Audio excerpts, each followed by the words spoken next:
So when we get to this calf slicer that we've been looking at, typically from the truck position, and there's other places it appears, but the truck is the best illustration of it. There's a variation of how you can finish this with just your legs rather than having to incorporate your legs and your hand together. The benefit of that obviously is that I can use both my arms to keep the position isolated in addition to the leg configuration, and then just use the legs to be able to finish the lock. So regardless of how we get into this position here, and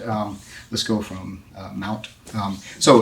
One, and I'll just use an entry that we didn't look at since we didn't look at it, but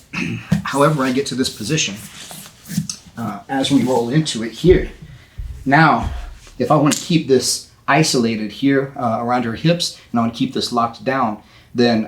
and try to hand fight with her or whatever needs to be done, and I don't necessarily feel as comfortable about reaching up here and as strong with just this outside hand, then something that we can look to do is I can hip out a little bit, and I want to try to think about taking this knee and not just circling around, but I want to circle and try to bring this knee toward this knee.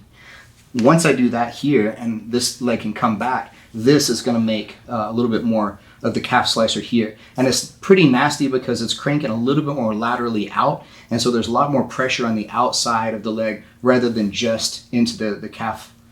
position here like this. So